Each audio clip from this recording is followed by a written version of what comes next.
Hi, welcome back to my channel. I hope you've been well since we've last spoken together, which was a few weeks ago.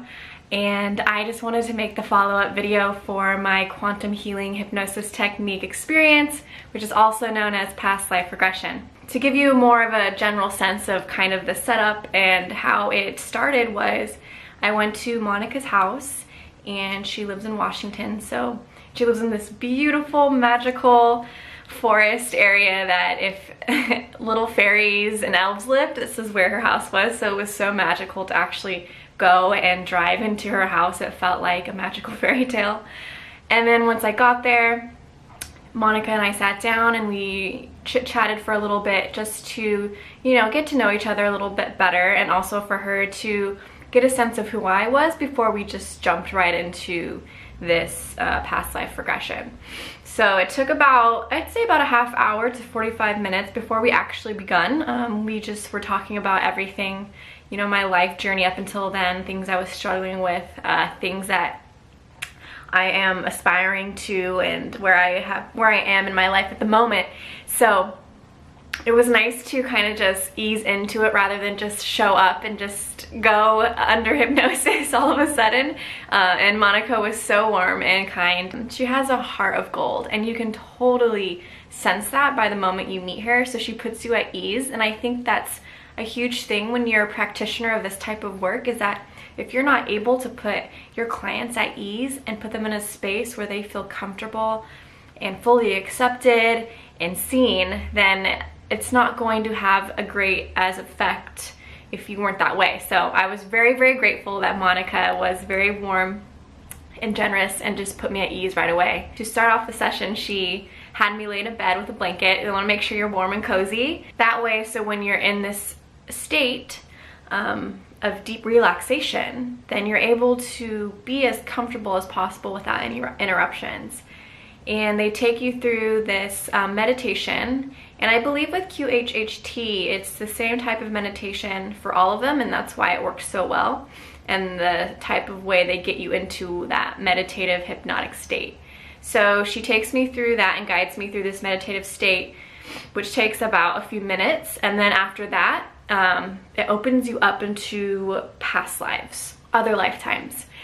And the lifetime that I went to was a life of a Native American man. Some people, when they go through these experiences, actually can see in their head or get images, visual images of the lifetime. For me, I did not get that. I actually had more of a feeling and a knowing of what I was seeing. So seeing in my mind's eye, I didn't see visuals this whole time. But when she asks me during the session, what do you feel under your feet? I see a forest floor.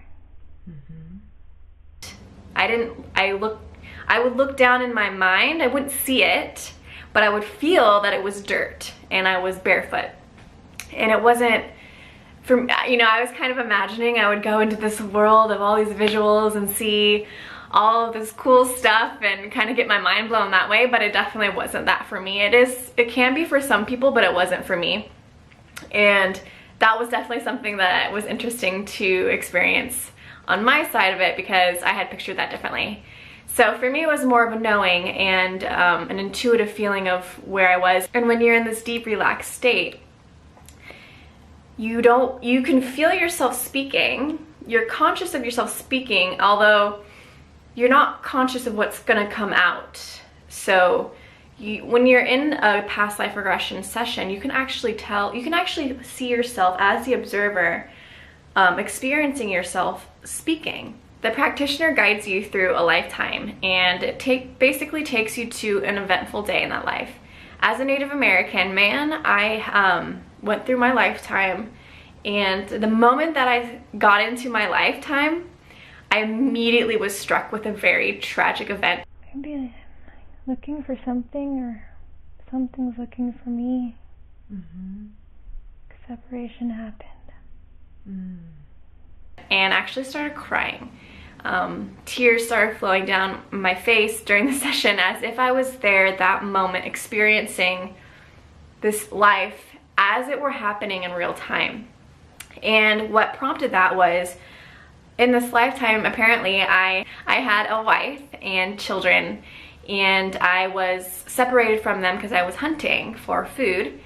And apparently there was some sort of forest fire that separated us, and I went back to go see if they were still at our home area.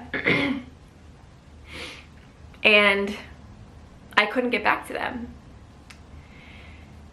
And I remember feeling that, wow, and I'm actually feeling it right now, which is really interesting. I haven't talked about this for a few years, like almost 2 years now. No, I haven't talked about this for over a year. And it's weird that I'm getting emotional about it, but it kind of shows you how powerful this can be. So in that lifetime, I was separated from my family to help them through this fire that happened. I felt ashamed that I'd left them alone. And I remember feeling disappointed in myself that I wasn't there. And I remember feeling fearful that I'd never see them again. Now I feel helpless and I feel a little dumb that I went so far away. You were probably going for a reason though, weren't you? Yeah. What were you out doing so far away? Tracking. Monica was able to lead me through this journey in which I was able to experience this part of that lifetime in which I never was able to find my family again. And during the session, we took me to the end of my life where I ended up in the middle of a field and kind of had given up on everything. And that's where I actually ended up dying and going to the next realm. Also in that lifetime, the reason why I was just with my immediate small family, my wife, my kids, and also I was with my grandmother, I had actually taken them away from the tribe. And my father in that lifetime had expressed extreme disdain towards me for taking them away and moving somewhere else, all based on the fact that I, as this Native American male, felt intuitively that something bad was gonna happen. And I acted on it, and I took my family, and that was that. And at the end of this lifetime, when I was able to explore more of the lessons that I learned, which Monica helped prompt these questions when she's asking me and my higher self, it was the right thing to do, and to always follow my intuition because it is correct. And the more I question it, the less power I give to it. And the second lesson that I learned out of that lifetime was that I cannot save everyone. And the reason that I want to share this with you and why I think some people might get a lot out of past life regression is because these two lessons and themes from that lifetime, they play such an integral part in my life, in my present life, that it allowed me to understand more of where my patterns come from and the way that I feel about certain things come from, and also to see how in another lifetime these certain cycles and habits do not necessarily serve me. So that's why after I had the session, I was basically an advocate for it for anyone who's remotely interested, because it allows you to look at other lifetimes and see the lessons and themes that you're still and have been experiencing. Because in my life currently, that is definitely something I still come up against, is that feeling of I feel like I have to save everybody before I even save myself.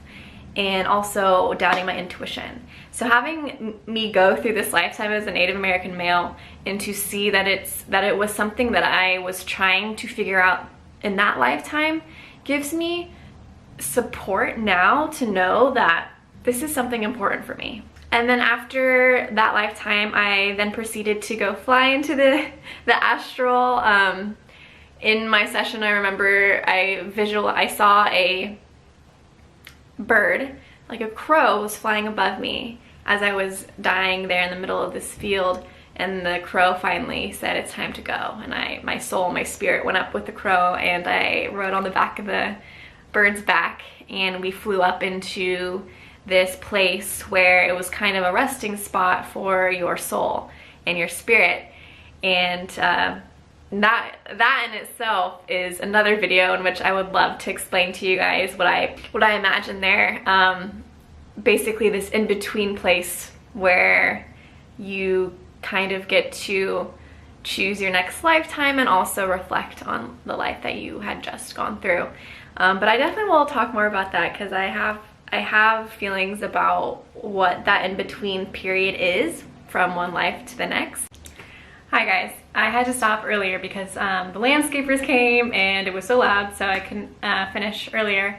But I am back, and what I wanted to say to kind of wrap up everything was this experience for me was supercharged. I left it having a higher frequency for sure, and the few days after it, I felt lighter, and I felt as if my thoughts were clearer and my intentions were more aligned with my higher self.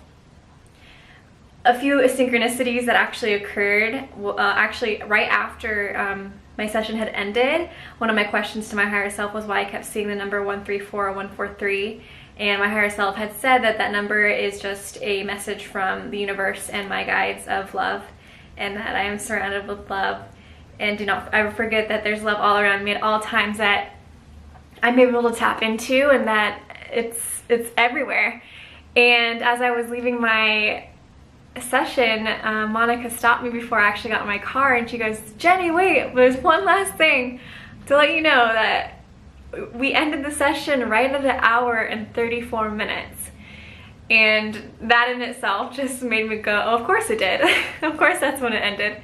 And that was one synchronicity. The other synchronicity was when I came home, I had told the person I was dating at the time the story, and in my life as a Native American, I was wearing a necklace that had blue beads on it. I'm not sure if you're familiar with that bright aqua color turquoise stone that is associated with a lot of Native American cultures. But I had seen that in my dream, or I had seen that in the session, that I distinctly remember wearing a necklace with that color bead on it. And as I was telling this to the person I was dating at the time, and it was almost my birthday, he goes, wait a minute, I'm going to stop you right there because I have a present for you for your birthday, but I'm going to give it to you right now. And I was just like, okay, what do you mean? You're going to give it to me right now? And he brings it out, and I open up this tiny box, and I kid you not, it's a necklace with that same color, turquoise, aqua blue, the exact same way I pictured it in my session, which was incredible. Like, even if those things don't happen all the time, those type of synchronicities. If you're on the fence about QHHT, all I would say is if you haven't read any Dolores Cannon's books, please read one of her books. And if you haven't watched any of Alba Weinman's sessions, or done any more research into people who've had sessions already and kind of witnessed and experienced what their story is, then I highly recommend that. And if you've already done that and you're still on the fence, I'd say maybe wait it out a little bit. It might not be the right time. I think it's something you should do when you are feeling more ready than not, because I think half of it is being open and receptive to the messages. And if we're not open and receptive, then they're not going to come through, and you're not going to necessarily get them as clearly or as strongly as you would if you were ready and in a place to receive them. So if you have any questions or anything else, please ask me. I love talking about this kind of stuff. And until next time, I'll catch you later.